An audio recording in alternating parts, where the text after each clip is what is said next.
Hello friends. तो स्वागत है आप सबका आपके अपने सफर एंड डायरीज चैनल पर। तो जैसा कि आप सब जानते हैं, आज हमारा स्टोरी टेलिंग का सेकंड डे है और स्टोरी का टाइटल है फ्रेंडशिप दोस्ती। तो फ्रेंड्स, दो फ्रेंड रहती हैं जिसका नाम रहता है रिया और अनन्या। वो स्कूल की फ्रेंड्स रहती हैं। बचपन में उन्होंने अपनी स्कूल की पढ़ाई कंप्लीट की। उसके बाद वो दोनों अलग अलग शहरों में अपनी स्टडी कंप्लीट करने जॉब लग गई और रिया अपनी परीक्षा की तैयारी में व्यस्त हो गई। कुछ टाइम बाद अनन्या का बर्थडे आता है और हर साल की तरह रिया उसको हमेशा रात के 12 बजे या सुबह सबसे पहले उठकर विश करती है। लेकिन इस बार रिया अपनी पढ़ाई में इतनी व्यस्त हो जाती है कि वह भूल जाती है कि अनन्या का बर्थडे है। देन उसके बाद अनन्या बहुत देर तक इंतजार करती है पर उसका कोई फोन नहीं आता, क्योंकि वो अपनी परीक्षा लाइब्रेरी में कुछ स्टडी एक्टिविटीज में व्यस्त हो जाती है। शाम को वह फ्री होकर जब घर आती है तो उसके पास अनन्या का मैसेज आता है और वो लिखती है कि क्या तुम आज का दिन भूल गई।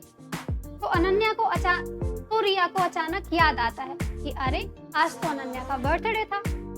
वह बहुत घबरा जाती है और उसको बताती है कि मैं बहुत बिजी थी, मुझे आज बहुत काम था, स्टडी थी।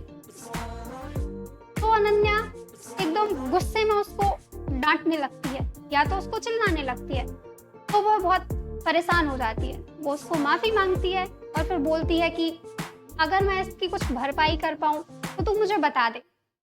अनन्या जोर से हंसने लगती है। फिर वो उसको बोलती है कि तुझे ज्यादा परेशान होने की जरूरत नहीं है, क्योंकि मैं मजाक कर रही थी और मैं समझती हूँ कि स्टडी या किसी भी कारण अगर हम एक दूसरे से नहीं मिल पाए या हमने एक दूसरे को विश नहीं किया तो इसका मतलब ये नहीं कि हम अपनी दोस्ती पर सवाल उठा लें। अनन्या बोलती है कि फिर भी अगर तू उसकी भरपाई करना चाहती है तो तू बचपन की तरह मेरे घर आ जा। हम साथ में पिज्जा बुलवाएंगे, पिज्जा खाएंगे और बहुत सारी बातें करेंगे। रिया को ये बात बहुत अच्छी लगती है और फिर अगली सुबह रिया उसके घर जाती है, छोटा सा केक हाथ में फ्लावर्स लेके। उसके बाद वो लोग साथ में केक काटते हैं, उसका बर्थडे सेलिब्रेट करते हैं और बहुत सारी बातें करते हैं।